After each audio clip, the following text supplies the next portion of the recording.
Diálogo del espejo, 1949. El hombre de la estancia anterior, después de haber dormido largas horas como un santo, olvidado de las preocupaciones y desasosiegos de la madrugada reciente, despertó cuando el día era alto y el rumor de la ciudad invadía, total, el aire de la habitación entreabierta. Debió pensar, de no habitarlo otro estado de alma, en la espesa preocupación de la muerte, en su miedo redondo, en el pedazo de barro, arcilla de sí mismo, que tendría su hermano debajo de la lengua. Pero el sol regocijado que clarificaba el jardín le desvió la atención hacia otra vida más ordinaria, más terrenal y acaso menos verdadera que su tremenda existencia interior. Hacía su vida de hombre corriente, de animal cotidiano, que le hizo recordar, sin contar para ello con su sistema nervioso, con su hígado alterable, la irremediable imposibilidad de dormir como un burgués. Pensó, y había allí, por cierto, algo de matemática burguesa, en el trabalenguas de cifras, en los rompecabezas financieros de la oficina. Las 8:12. Definitivamente llegaré tarde. Paseó la yema de los dedos por la mejilla. La piel áspera, sembrada de troncos retoñados, le dejó la impresión del pelo duro por las antenas digitales. Después, con la palma de la mano entreabierta, se palpó el rostro distraído, cuidadosamente, con la serena tranquilidad del cirujano que conoce el núcleo del tumor, y de la superficie blanda fue surgiendo hacia adentro la dura sustancia de una verdad que, en ocasiones, le había blanqueado la angustia. Allí, bajo las yemas, y después de las yemas, hueso contra hueso, su irrevocable condición anatómica había sepultado un orden de compuestos, un apretado universo de tejidos, de mundos menores, que lo venían soportando, levantando su armadura carnal hacia una altura menos duradera que la natural y última posición de sus huesos. Sí. Contra la almohada, hundida la cabeza en la blanda materia, tumbando el cuerpo sobre el reposo de sus órganos, la vida tenía un sabor horizontal, un mejor acomodamiento a sus propios principios. Sabía que, con el esfuerzo mínimo de cerrar los párpados, esa larga, esa fatigante tarea que le aguardaba empezaría a resolverse en un clima descomplicado, sin compromisos con el tiempo ni con el espacio, sin necesidad de que, al realizarla, esa aventura química que constituía su cuerpo sufriera el más ligero menoscabo. Por el contrario, así, con los párpados cerrados, había una economía total de recursos vitales, una ausencia absoluta de orgánicos desgastes. Su cuerpo, hundido en el agua de los sueños, podría moverse, vivir, evolucionar hacia otras formas existenciales en las que su mundo real tendría, para su necesidad íntima, una idéntica densidad de emociones, si no mayor, con las que la necesidad de vivir quedaría completamente satisfecha sin detrimento de su integridad física. Sería, entonces, mucho más fácil la tarea de convivir con los seres y las cosas, actuando, sin embargo, en igual forma que en el mundo real. La tarea de rasurarse, de tomar el ómnibus, de resolver las ecuaciones de la oficina, sería simple y descomplicada en su sueño, y le produciría, a la postre, la misma satisfacción interior. Sí. Era mejor hacerlo en esa forma artificial, como lo estaba haciendo ya, buscando en la habitación iluminada el rumbo del espejo. Como lo hubiera seguido haciendo si, en aquel instante, una pesada máquina, brutal y absurda, no hubiera deshecho la tibia sustancia de su sueño incipiente. Ahora, regresando al mundo convencional, el problema revestía ciertamente mayores caracteres de gravedad. Sin embargo, la curiosa teoría que acababa de inspirarle su molicie lo había desviado hacia una comarca de comprensión y desde adentro de su hombre sintió el desplazamiento de la boca hacia los lados, en un gesto que debió ser una sonrisa involuntaria. Fastidioso. En el fondo continuaba sonriendo. Tener que afeitarme cuando debo estar sobre los libros en 20 minutos. Baño 8 rápidamente 5 desayuno 7. Salchichas viejas desagradables almacén de Mabel salsamentaria tornillos drogas licores eso es como una caja de qué sé yo quién se me olvidó la palabra. El ómnibus se daña los martes y demora 7. Pendora. No, Peldora. No es así. Total media hora. No hay tiempo. Se me olvidó la palabra, una caja donde hay de todo. Pedora. Empieza con P. Con la bata puesta, ya frente al lavabo, un rostro somnoliento, desgreñado y sin afeitar, le echó una mirada aburrida desde el espejo. Un ligero sobresalto le subió, como un hilillo frío, al descubrir en aquella imagen a su propio hermano muerto cuando acababa de levantarse. El mismo rostro cansado, la misma mirada que no terminaba aún de despertar. Un nuevo movimiento envió al espejo una cantidad de luz destinada a conducir un gesto agradable, pero el regreso simultáneo de aquella luz le trajo, contrariando sus propósitos, una mueca grotesca. Agua. El chorro caliente se ha abierto torrencial, exuberante y la oleada de vapor blanco y espeso está interpuesta entre él y el cristal. Así, aprovechando la interrupción con un rápido movimiento, logra ponerse de acuerdo con su propio tiempo y con el tiempo interior del azogue.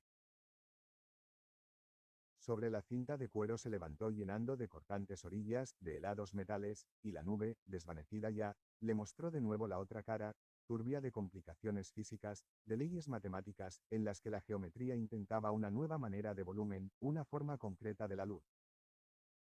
Allí, frente a él, estaba el rostro, compulso, con latidos de su propia presencia, transfigurado en un gesto, que era simultáneamente, una seriedad sonriente y burlona, asomada al otro cristal húmedo que había dejado la condensación del vapor. Sonrió, sonrió, mostró, asimismo, la lengua. Mostró, al de la realidad, la lengua. El del espejo la tenía pastosa, amarilla, andas mal del estómago, diagnosticó, gesto sin palabras, con una mueca. Volvió a sonreír. Volvió a sonreír. Pero ahora él pudo observar que había algo de estúpido, de artificial y de falso en esa sonrisa que se le devolvía. Se alisó el cabello. Se alisó el cabello con la mano derecha e izquierda para, inmediatamente, volver la mirada avergonzado y desaparecer. Extrañaba su propia conducta de pararse frente al espejo a hacer gestos como un cretino. Sin embargo, pensó que todo el mundo observaba frente al espejo idéntica conducta y su indignación fue entonces mayor, ante la certeza de que, siendo todo el mundo cretino, él no estaba sino rindiéndole tributo a la vulgaridad. 8:17. Sabía que era necesario apresurarse si no quería ser despedido de la agencia. De esa agencia que se había convertido, desde hacía algún tiempo, en el sitio de partida de sus propios funerales diarios.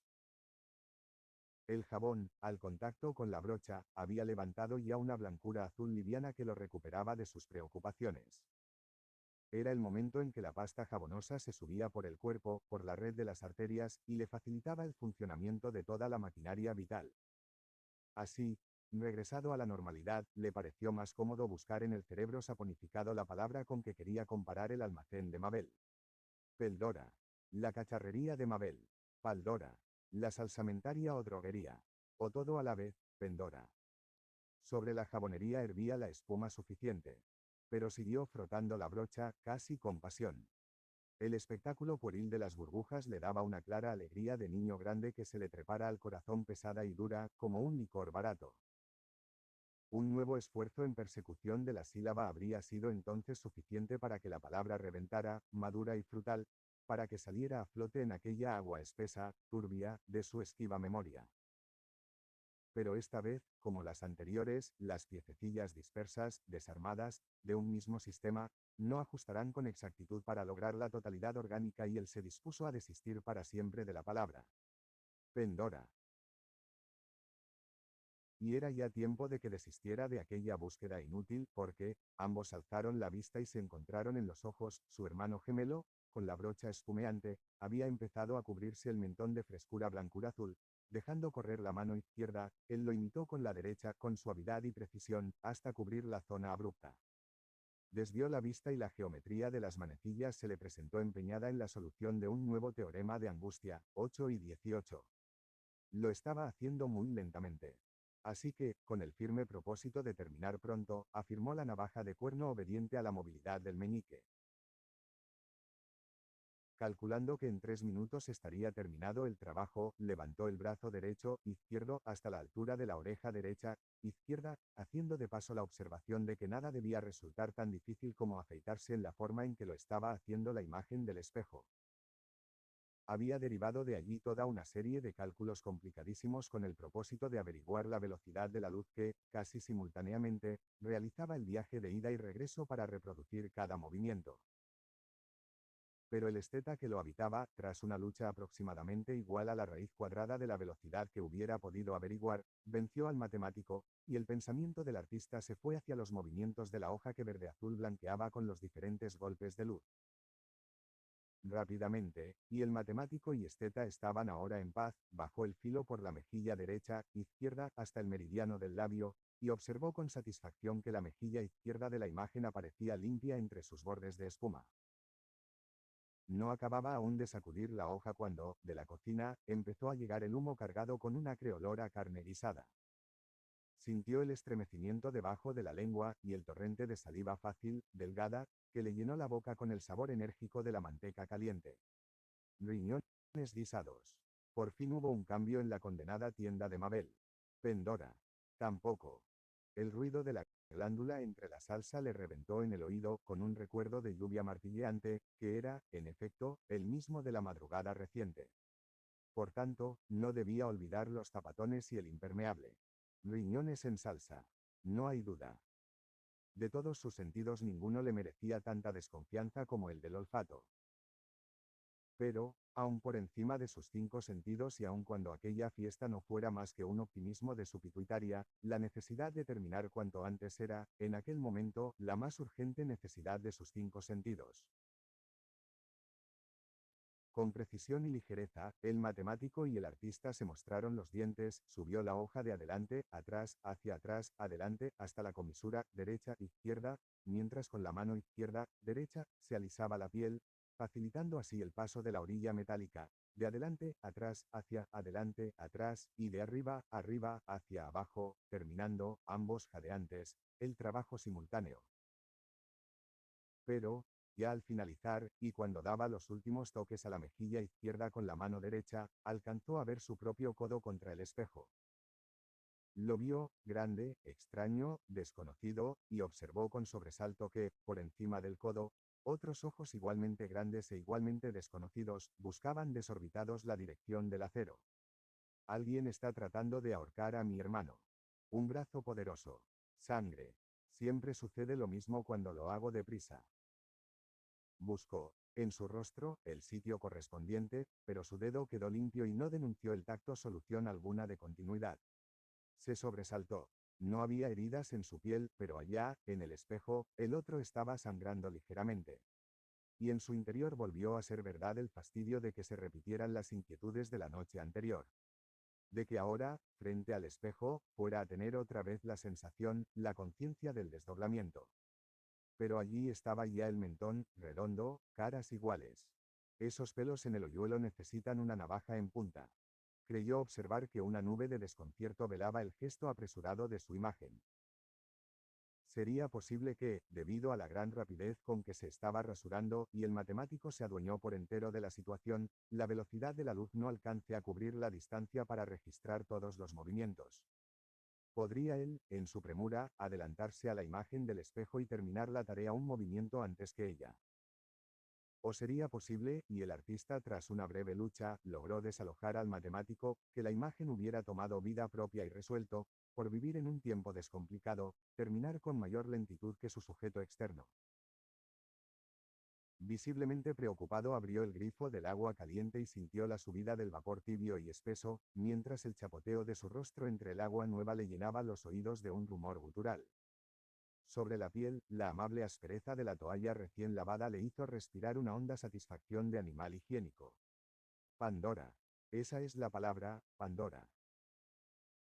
Miró la toalla con sorpresa y cerró los ojos, desconcertado, mientras allá, en el espejo, un rostro igual al suyo lo contemplaba con unos grandes ojos estúpidos y el rostro cruzado por un hilo cárdeno. Abrió los ojos y sonrió. Ya nada le importaba. El almacén de Mabel es una caja de Pandora. El olor caliente de los riñones en salsa le agasajó el olfato, ahora con mayor urgencia. Y sintió satisfacción, con positiva satisfacción, que dentro de su alma un perro grande se había puesto a menear la cola. AMARGURA para tres sonámbulos, 1949. Ahora la teníamos allí, abandonada en un rincón de la casa. Alguien nos dijo, antes de que trajéramos sus cosas, su ropa olorosa a madera reciente, sus zapatos sin peso para el barro, que no podía acostumbrarse a aquella vida lenta, sin sabores dulces, sin otro atractivo que esa dura soledad de cal y canto, siempre apretada a sus espaldas.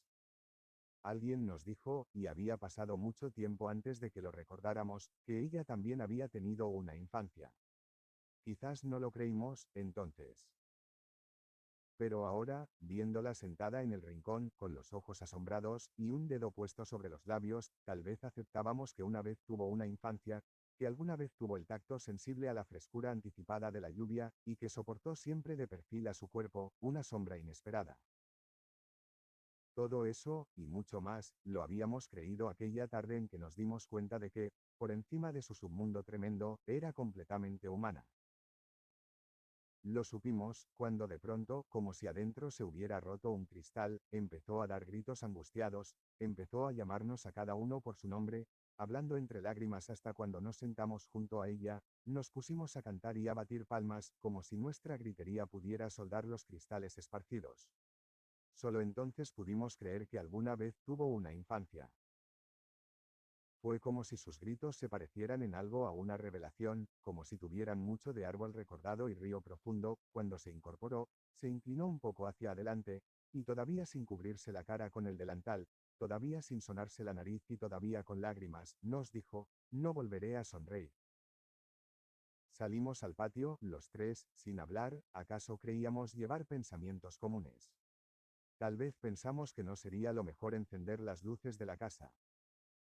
Ella deseaba estar sola, quizás, sentada en el rincón sombrío, tejiéndose la trenza final, que parecía ser lo único que sobreviviría de su tránsito hacia la bestia. Afuera, en el patio, sumergidos en el profundo vaho de los insectos, nos sentamos a pensar en ella. Lo habíamos hecho otras veces. Podíamos haber dicho que estábamos haciendo lo que habíamos hecho todos los días de nuestras vidas. Sin embargo, aquella noche era distinto. Ella había dicho que no volvería a sonreír, y nosotros que tanto la conocíamos, teníamos la certidumbre de que la pesadilla se había vuelto verdad.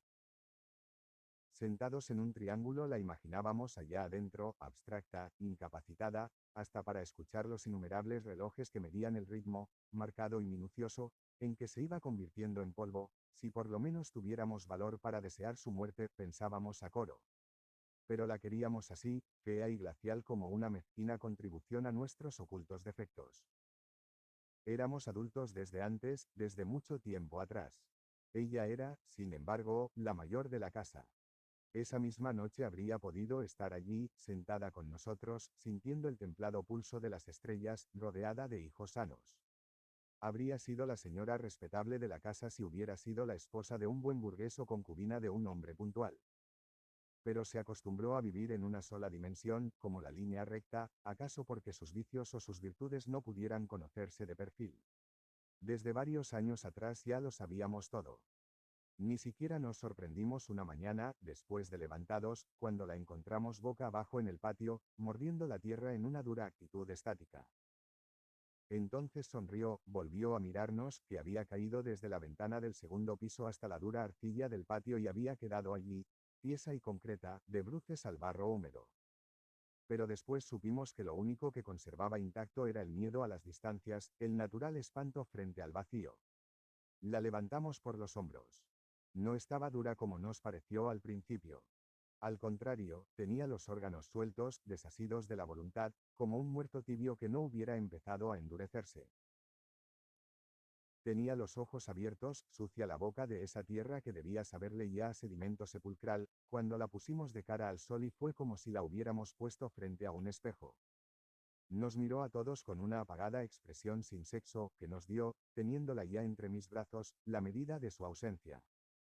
Alguien nos dijo que estaba muerta, y se quedó después sonriendo con esa sonrisa fría y quieta que tenía durante las noches cuando transitaba despierta por la casa. Dijo que no sabía cómo llegó hasta el patio. Dijo que había sentido mucho calor, que estuvo oyendo un grillo penetrante, agudo, que parecía, así lo dijo, dispuesto a tumbar la pared de su cuarto, y que ella se había puesto a recordar las oraciones del domingo, con la mejilla apretada al piso de cemento. Sabíamos, sin embargo, que no podía recordar ninguna oración, como supimos después que había perdido la noción del tiempo cuando dijo que se había dormido sosteniendo por dentro la pared que el grillo estaba empujando desde afuera, y que estaba completamente dormida cuando alguien, cogiéndola por los hombros, apartó la pared y la puso a ella de cara al sol. Aquella noche sabíamos, sentados en el patio, que no volvería a sonreír. Quizá nos dolió anticipadamente su seriedad inexpresiva, su oscuro y voluntarioso vivir arrinconado. Nos dolía hondamente, como nos dolía el día que la vimos sentarse en el rincón a donde ahora estaba, y le oímos decir que no volvería a deambular por la casa. Al principio no pudimos creer. La habíamos visto durante meses enteros transitando por los cuartos a cualquier hora, con la cabeza dura y los hombros caídos, sin detenerse, sin fatigarse nunca. De noche oíamos su rumor corporal, denso, moviéndose entre dos oscuridades, y quizás nos quedamos muchas veces, despiertos en la cama, oyendo su sigiloso andar, siguiéndola con el oído por toda la casa. Una vez nos dijo que había visto el grillo dentro de la luna del espejo, hundido, sumergido en la sólida transparencia y que había atravesado la superficie de cristal para alcanzarlo. No supimos, en realidad, lo que quería decirnos, pero todos pudimos comprobar que tenía la ropa mojada, pegada al cuerpo, como si acabara de salir de un estanque. Sin pretender explicarnos el fenómeno, resolvimos acabar con los insectos de la casa, destruir los objetos que la obsesionaban. Hicimos limpiar las paredes, ordenamos cortar los arbustos del patio, y fue como si hubiéramos limpiado de pequeñas basuras el silencio de la noche. Pero ya no la oíamos caminar, ni la oíamos hablar de grillos, hasta el día en que, después de la última comida, se quedó mirándonos, se sentó en el suelo de cemento todavía sin dejar de mirarnos, y nos dijo, me quedaré aquí, sentada, y nos estremecimos, porque pudimos ver que había empezado a parecerse a algo que era ya casi completamente como la muerte. De eso hacía ya mucho tiempo y hasta nos habíamos acostumbrado a verla allí, sentada, con la trenza siempre a medio tejer, como si se hubiera disuelto en su soledad y hubiera perdido, aunque se le estuviera viendo, la facultad natural de estar presente. Por eso ahora sabíamos que no volvería a sonreír, porque lo había dicho en la misma forma convencida y segura en que una vez nos dijo que no volvería a caminar. Era como si tuviéramos la certidumbre de que más tarde nos diría, no volveré a ver, o quizá, no volveré a oír, y supiéramos que era lo suficientemente humana para ir eliminando a voluntad sus funciones vitales, y que, espontáneamente, se iría acabando sentido a sentido, hasta el día en que la encontráramos recostada a la pared, como si se hubiera dormido por primera vez en su vida. Quizás faltaba mucho tiempo para eso, pero los tres, sentados en el patio, habríamos deseado aquella noche sentir su llanto afilado y repentino, de cristal roto, al menos para hacernos la ilusión de que habría nacido una niña dentro de la casa. Para creer que había nacido nueva. De cómo Natanael hace una visita, 1950. En la esquina había 4 vientos encontrados. En el centro de la trabazón, la corbata gris aleteó un momento hacia el este, se desvió luego, impulsada por el otro viento, señaló alternativamente hacia las direcciones contrarias y se quedó quieta después, parada, sostenida en el equilibrio de los 4 vientos iguales. Natanael la sostuvo, se arregló el nudo con el tacto y tuvo la sensación de que la corbata estaba viva. Tal vez fue eso lo que lo obligó a decidirse. Tal vez, cuando sintió moverse la corbata en su cuello, sola, autónoma, pensó que hasta una corbata estaba en condiciones de correr el riesgo que él mismo había temido correr unos minutos antes.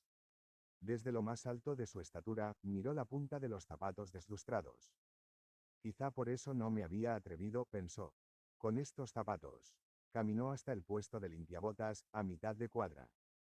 Encendió un cigarrillo, mientras el muchacho, silbando un airecillo de moda, ponía en orden los trastos, antes de iniciar la tarea de lustrarle los zapatos.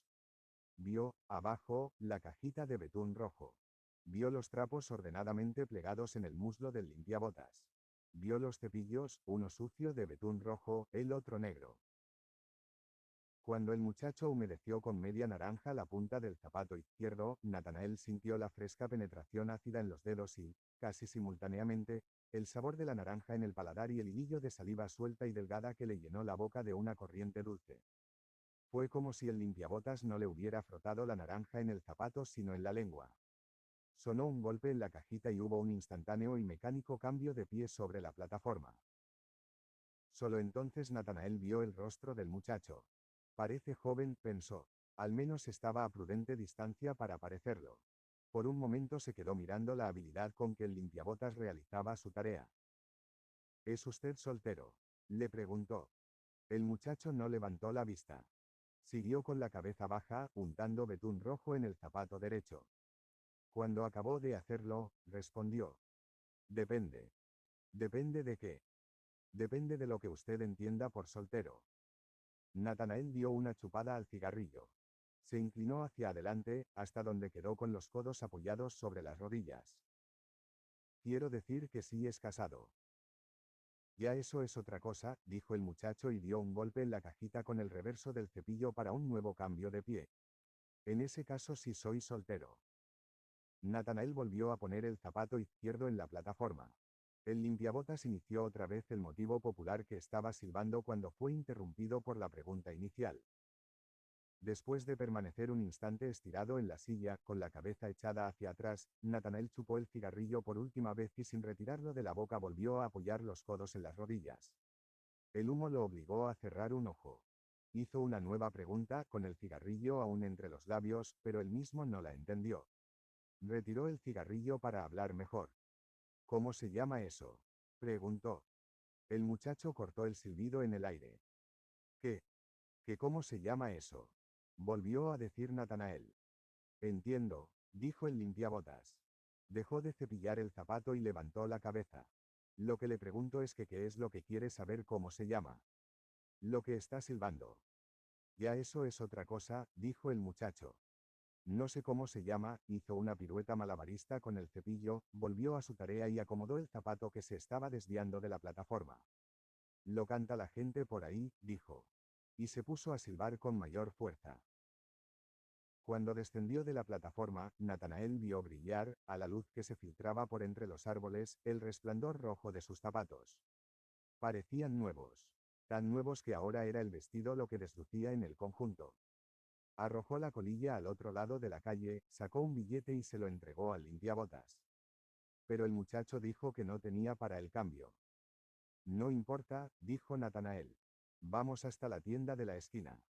Caminaron por la calle sombría, bajo los árboles tristes que habían empezado a envejecer en la espera de una estación retardada. A mitad de cuadra Natanael, caminando con las manos en los bolsillos y frotando el billete que llevaba envuelto en el índice, preguntó.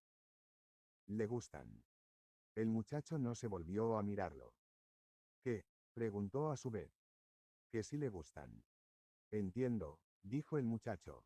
Y solo entonces se volvió a mirarlo de lado. Lo que le pregunto es que qué es lo que usted me pregunta si me gusta. Los árboles, dijo Natanael. Sacó una mano del bolsillo para arrancar la ramita que reverdecía a la altura de su cabeza. Ya eso es otra cosa, dijo el muchacho. Pero de todos modos, eso depende. ¿Depende de qué?, dijo Natanael. Y estrujó las hojas contra el billete que se desenvolvía en su índice.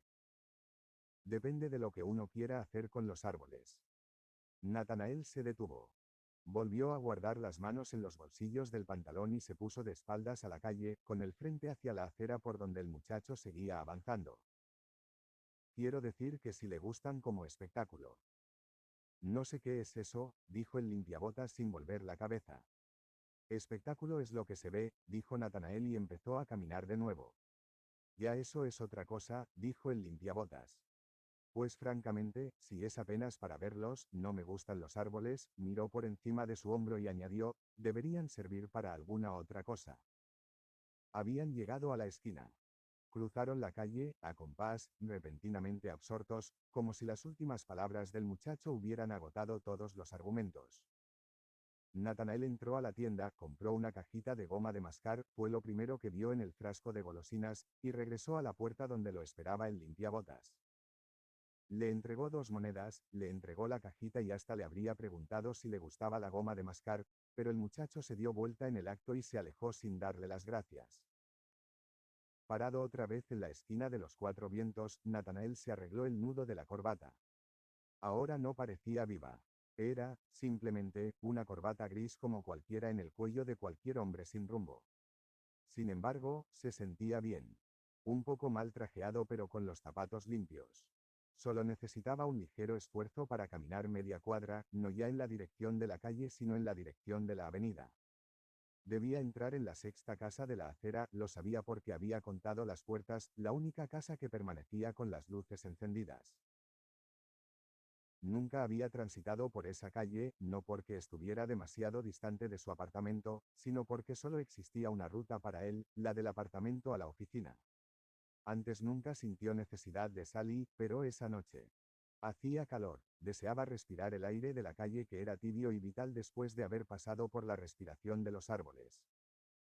No sabía cuánto tiempo estuvo caminando sin dirección. Y allí mismo, cuando se disponía a regresar, vio una salita estrecha, decorada con innumerables objetos de fantasía. En un rincón de la salita, sola, sentada en un sofá, estaba una mujer. Tenía la actitud deliberada de quien espera a alguien que puede llegar en cualquier momento.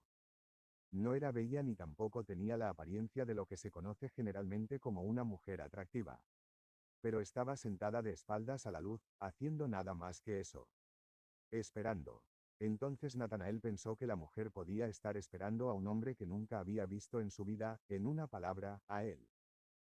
Natanael no podía tomar una decisión. Debía recorrer la media cuadra que lo separaba de la mujer. Y al no decidirse se sentía culpable.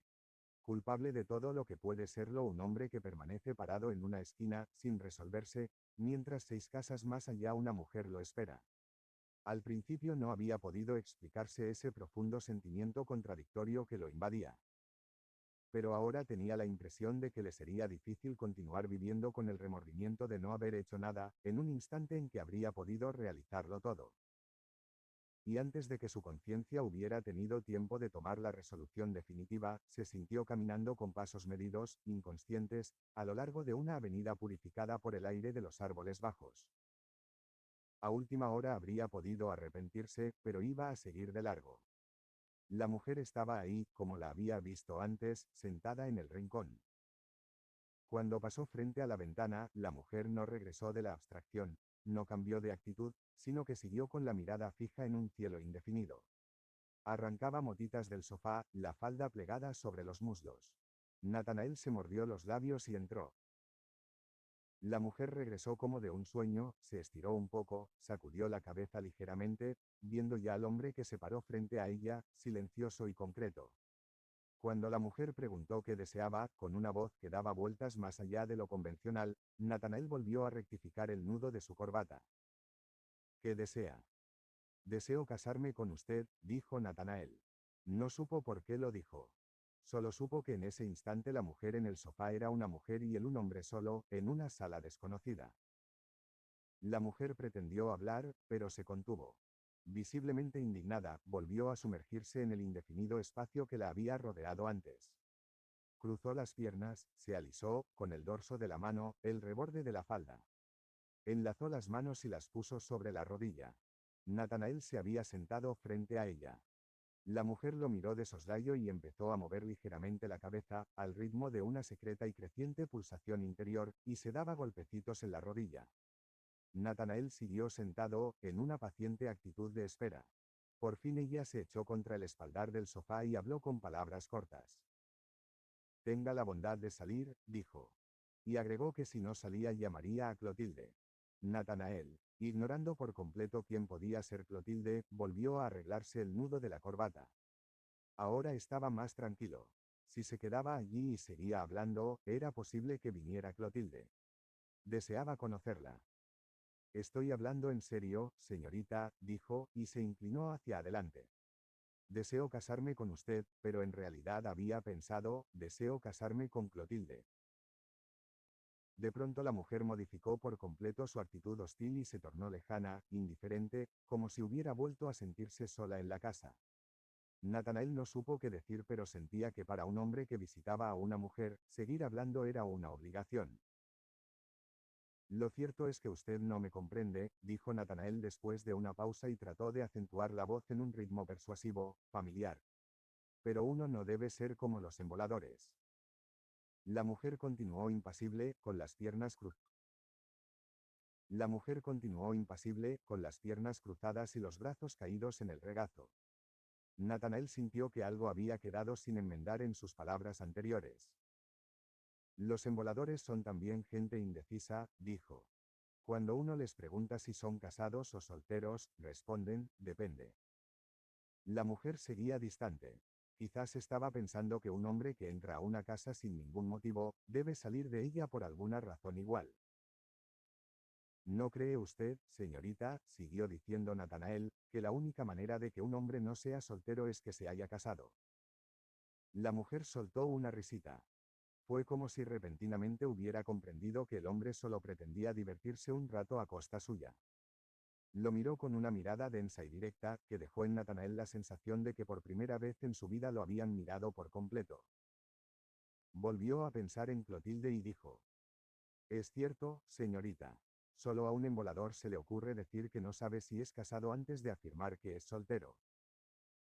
La mujer no pudo contenerse por más tiempo y rió con franqueza.